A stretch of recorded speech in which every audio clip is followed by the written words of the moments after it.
Welcome back to the Triple Double Watch, guys. We're back to recap Game 1 of the NBA Finals, and it was a great one. We had runs on both sides, big-time collapse by the Warriors, and we're here to talk all about it. Ant, give us a quick rundown of the game.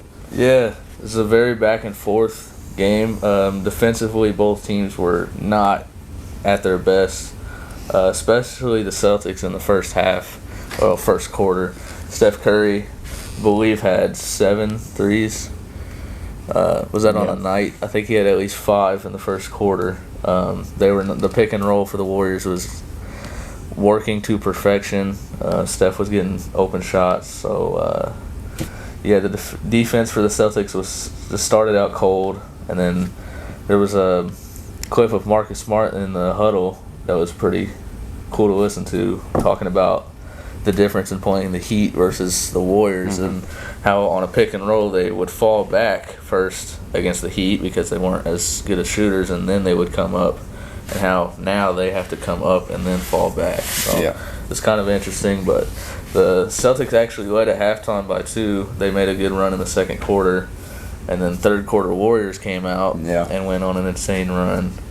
Yeah, we didn't mention that in our preview, how great the Warriors are in the third quarter, and they continued that in this game. They did continue, and then fourth quarter was nobody expected that. I think it was 40-16. Yeah, 40-16 here, and that is, they said, the biggest margin of a fourth quarter in NBA Finals history. I think I heard. So it was back and forth, especially that second half. I mean, just huge runs. Al Horford with a quick 8-0 run in the fourth on his own to take the lead. So. Yeah, the Celtics started that fourth quarter on a 7-0 run to cut it down to a 5-point game, I believe. And the Warriors righted the ship for a little while, and it's about the 7-minute mark hit, and they went ice cold. Yeah.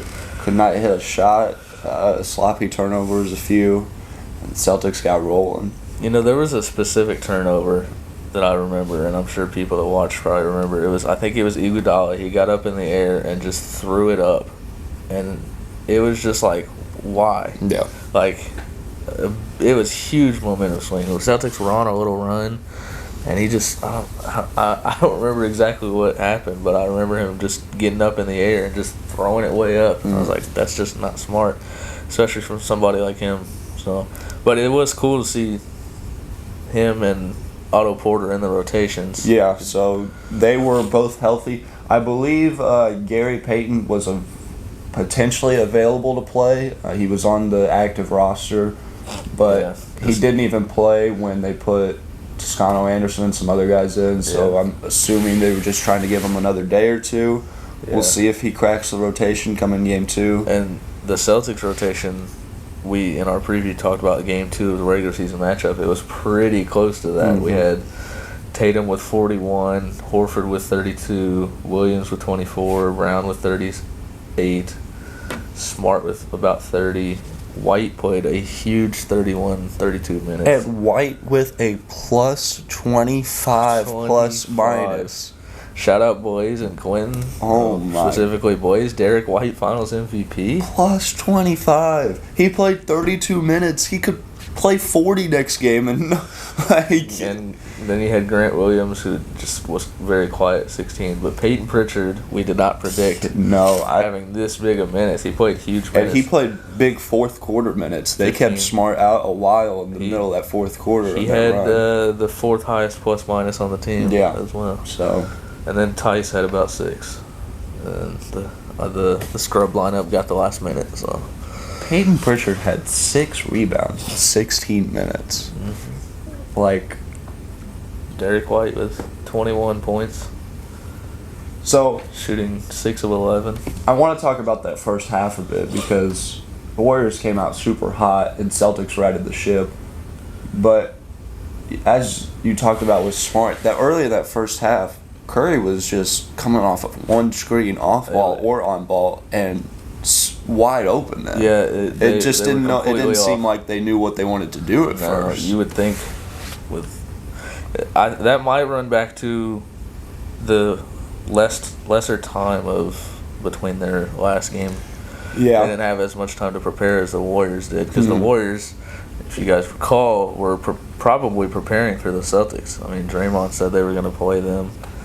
Mentally, they were probably preparing to play the Celtics the whole time. So because multiple times, and Smart looked visibly upset after a few Curry threes, and there was a couple where they just miscommunicated. Yeah, and his, whether it was Tatum, Horford, Rob Williams, were just sinking way back, like Smart talked about in the huddle, and guys like Curry and Clay, they do it so quick because they're deceptive with it too. They go down, they walk it down to the wing, and they act like they're doing nothing, and then they take one jab step, and boom, they're ready to shoot. So it's not Jimmy Butler. Yeah, so those guys like Horford and Brown and Tatum and them, they have to be high at all times. Now, Rob Williams in his 24 minutes played huge minutes because I did not expect him to have that much of a defensive impact still. He was huge at the rim. 4 blocks. Yes, and I saw a video talking about how they play Robert Williams as like the corner man. They put him on the guy who's in the corner so that he can rotate down a lot, and that creates their whole rotation. And he was perfect at that tonight, last night at least. Yeah, the defenses that we predicted, they didn't really focus on anybody in particular. Like the Warriors did not throw anything at Tatum, who struggled from the field, 3 of 17, 1 of 5. Wiggins was good on him. Yeah, but Tatum excelled at passing the ball out of the post and getting the ball to open shooters. So even that's a lesson for anybody in basketball. If you're not shooting the ball well, get the ball to your teammates. And as bad as 3 of 17, which is what he finished, as bad as that might look, it was a lot of open shots still. And 3 of 17 can easily turn into 3 of 21 or 4 of 25. Yeah. So still had a plus 16 plus minus. Yeah, exactly. It never really felt like he was forcing it though. Yeah. So, and by 13 assists and only 2 turnovers, that's jump starting the offense a lot. So it looks like every starter for the Celtics ended up with at least 1 steal. Nobody on the bench had a steal. Well, that's another thing I saw. The Celtics had 21 points off of Warriors turnovers. Like we said, you can't give them the ball. If you're giving the Celtics the ball, they're scoring. Exactly. And that was a huge part of both runs the Celtics went on was Warriors turnovers. And, they just have to put a stop to that. I'm interested to see. Draymond only had 3 turnovers on the night, but overall he wasn't great. Yeah. I didn't feel like he had as big of an impact as he usually does. That could lead into what we talked about, our X factors in the preview. Mm-hmm. Wiggins, for me, was probably, other than Curry, the best player on the floor for the Warriors. Absolutely, yeah. He went 8 of 15, ended up with 20 points, 3 blocks, 5 rebounds. And really good defense. He did have a negative 11 plus minus, which is not great, considering it was the 3rd lowest. Steph and Clay had -9. It's kind of whatever at that point. So, he's in for both those huge runs they go on. Draymond was your X factor, and he just did not perform. No. He had 11 rebounds, which is good, but if that's the only thing you're doing well for Draymond, like you said, you want him at triple-double range.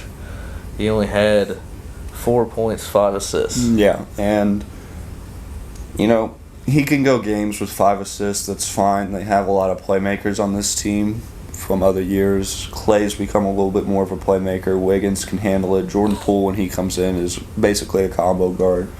But 4 points and 2 of 12 shooting, 0 for 4 from 3.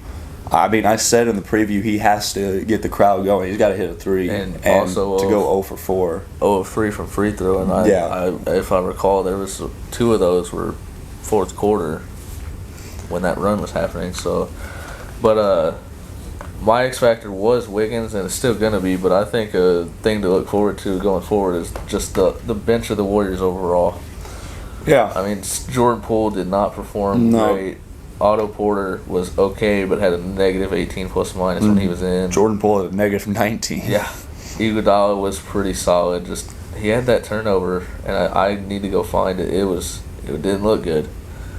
So, I think the bench for them, because based off last night, you feel like the Celtics bench is going to perform. Yeah, for Derek sure. White, Peyton Pritchard, Grant Williams will step it up. Yeah, and then Warriors even the 6 minutes of Daniel Tice, which the 6 minutes won't go up. It could, even though he played well in the 6 minutes of game 1, he could see no time in game 2. Hit a big three. But if he's in for 6 minutes, he's not going to be bad. So hit a big three and had a block in those 6 minutes. So he contributed. And as far as the Warriors bench goes, unless Gary Payton comes back, it is contributing. Gary Payton II comes back as contributing well. I don't think anybody else. No one else is probably stepping into the rotation. I mean, Kuminga and Moody, both rookies, that's a huge spot. Ben Linksa can't play defense against this Celtics team. Damian Lee is just slightly worse Jordan Poole. Yeah. I feel like. So I like the 12 minutes you got out of Iguodala. I like the 24 minutes you got out of Otto Porter. But your starting lineup has to be a little bit better. I need Kevon Looney to do a little bit better too if you're going to play 25 minutes. You need Klay to shoot like Klay Thompson. Yeah, and I need Jordan Poole. Jordan Poole's he's got to be in double digits every night. He can't, because he's realistically the second best go get your own bucket guy on this team. So he's got to. I feel like he's got to have a really good bounce back game. I feel like Klay, a 3 of 7 from 3 night is pretty good for most people. But if you're still only attempting 7 and Wiggins attempting 7. I'd like to go back and see if he had more opportunities, because if you're shooting 3 of 7 as Klay Thompson, then you need to be shooting 12 threes on the night. Yeah, I don't know if I specifically said this in the preview, but I feel like I did. It's one of those 15 points a night Klay performances. Yep. And that's what we said. So let's talk about that run at the end a little bit more. Yep. So Celtics go into the fourth quarter down by 12, and the bench lineup. Who they had in that lineup to start the fourth? I think it was. That might have been Tice starting there. Okay. I don't remember if it was. It might have been. I might have been thinking second, but I know Pritchard was in. I think. I don't. They had one of the two of Tatum and Brown still, I think, and I don't remember either. I believe Smart was in because he rested a lot of the mid fourth quarter. Because if you go back, Derek White was playing with Pritchard for a lot of the fourth quarter, and they were making the run. So, but I don't know exactly who was in, but whoever it was they were picking it up. They were coming back. It was the Warriors just had no answer the whole fourth quarter. Yeah. And like, you can go look at some of the third and fourth.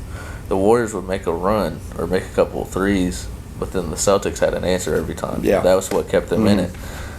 So, but it felt like the Warriors, once they started going down, especially the last few minutes, they would come down and throw up something and brick it, and they just had no answer for that run. And then my Celtics X factor, Al Horford, just became the best shooter on the court in the fourth quarter. Like I said, I mentioned that the Bucks were so scared that one game after he hit all those threes, they were guarding him like Klay Thompson almost in future games. And Al Horford just steady, doing his job, getting boards, playing defense, getting some assists, and then boom, they're down by 5. They need some threes. Bucket. Yeah, bucket. Oh, you're gonna close out tight? Dish it off to my other guy. I don't remember if he was the one that hit the 3 to tie it, but I think it was. I think he hit a 3 to tie it, take the lead, and then came and hit another mid-range. Yeah, that's what it was. He hit a 3 to put him up, or to tie it, put him up 3. And that's what I'm talking about. That little run, the Warriors didn't score any. You had Horford tie it at 103. Horford hit another one to make it 106. He came down and hit a mid-range to hit it 108, and then he had an offensive rebound and pass out to Smart for another 3, I think it was. So, if you're the Warriors in that atmosphere at home with your experience, you can't let runs like that happen in big moments. So Steph, Klay, and Draymond played 38 minutes. Klay 39. So Wiggins played 35. Do you think any of them play even more in Game 2? I think they all play slightly more, but I think it's going to depend on Gary Payton. Yeah. if he comes back for real and has an actual role, then I feel like it won't change a whole lot because you got to find spots for him. But I do think they will go up gradually. So I'm looking at it too. I'm looking at Derek White had a great game, and for his career, Derek White he's been pretty solid against the Warriors. Obviously, he was on the Spurs before, so he knows a lot of these guys. And I don't know if the Celtics were thinking, hey, if we get long term, we're going to play the Warriors. But that was probably the perfect guy to trade for now, considering the situation they're in the finals. But, yeah, so Al Horford, Marcus Smart, and Derek White combined to make 15 three-pointers. 15. That's no Jaylen Brown. That's no Jason Tatum. Just those three. Yeah. 15 three-pointers. The fourth quarter, the Celtics made more threes than the Warriors made field goals. I mean, that's insane. Derek White, 5 of 8 from 3. Al Horford, 6 of 8. Marcus Smart, 4 of 7. And did you see what Draymond said in his post-game interview? He said something like, we're fine. He said, I don't expect them to go those guys to go 15 of 23 again. Smart, Horford, and White. He said they won't do it again. So he was just banking on. It's unlikely that they do that again. But they could still kill you. I don't know. But they could easily go just 10 of 23, and that's still amazing because they were getting open looks, and you could tell it was a part of the Warriors' game plan. Yes, you want Smart, White, and Horford to shoot over Brown and Tatum. But if they're making them like that, that's when the Celtics offense is near unstoppable. Yeah. I mean, they're practically a perfect 5-out offense, too, at that point when Rock Williams is out the game. But even when Rock Williams is in the game, he was a perfect lob threat tonight. I also saw that, I think it was with 2 minutes left in the third, the Warriors had a 96% chance of winning this game.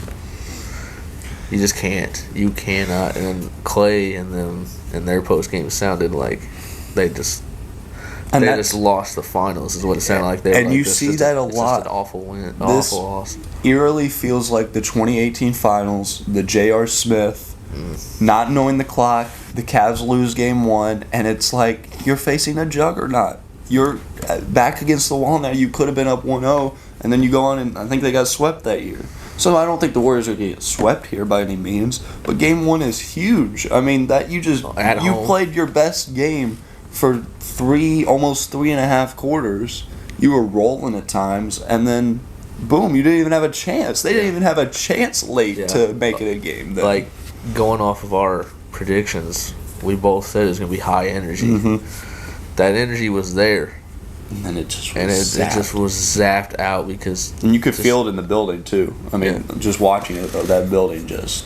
It was very, very quiet. Well, but I when I was watching, it felt like it was still pretty loud when the Celtics... It was kind of surprising to hear that many cheers for Celtics in San Francisco, but it's finals. You want to go see your team play, So let's briefly talk Game 2, and the Warriors are going to desperately need it. If they go down 2-0 going to Boston, watch out. You never know. I mean, the Warriors are still the Warriors. They can... For sure. Yeah, you definitely do not. But you don't want to... You don't want to have to win both at Boston. No. You want to go to Boston only needing a split. So, what's the biggest thing Warriors got to do going into Game 2? I wouldn't ever think I would have said this, but stay mentally tough, because it just felt like, coming off a loss like that, it could stick with you, even for the Warriors. But it's just they didn't shoot bad. Nobody really shot bad for them. Steph had a 34. I mean, offensively they weren't bad. But defensively, both sides have got a lot of improvements. Yep. And I think the Warriors still have to limit their turnovers more. At least make them good turnovers in a sense of not live ball.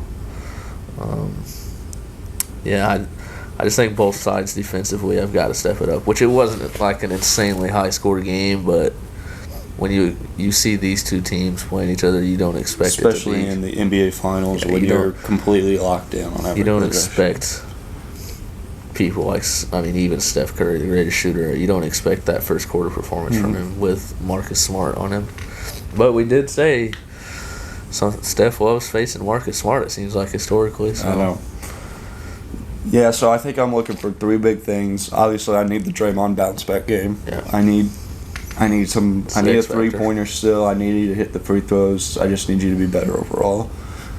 As good as Steph Curry was in the first half, he did not score in the second quarter. I don't know if you noticed that. Yeah, so He had 21 in the first quarter. oh, that was all first quarter? Yes. Yeah, so He had 21 first quarter and did not score in the second. So I'm going to need him, obviously, not to sustain 21 a quarter, but to finish them with only 34.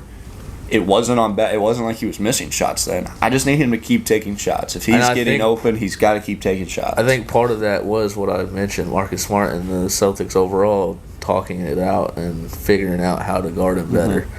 Because, like you said, it wasn't because he shot bad in the second half. It was just he wasn't getting as many shots. Yep. So, and then I'm interested to see if the rotation changes any for the Warriors. I feel like Poole needs to get it going, and if Poole gets it going, he probably plays even more minutes.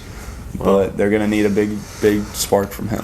And like I think both of us predicted, I feel like the Celtics have found a solid rotation with Pritchard in. For sure. So, for sure. Pritchard, White is your sixth man easily. Grant Williams is still there for your big. But past that, Tice gets a few minutes here and there still. I think they got it. I mean, obviously, it's just one game.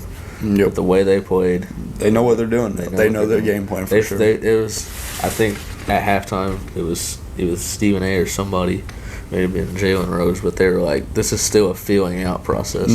For sure. That whole first game was a feeling out process. Because you can watch all the film you want, but you got to get through that first half and actually play against it in a high leverage situation. You know what you're doing. But either way, regardless, we're in for a great series. As evidence of Game 1, Game 2 is going to be a good one. It's on Sunday night. So, like he said, we will see you Monday. We will. Said that. This one will actually be Monday. Yeah, I was jumping ahead. We'll be doing our first ever virtual episode. We'll be doing it online. Yes, don't bash us. Yeah, we'll figure it out. I'm not that good at technology. So, game Sunday night. We'll see you guys on Monday for the Game 2 recap. Hope you enjoyed. Until next time, see ya later.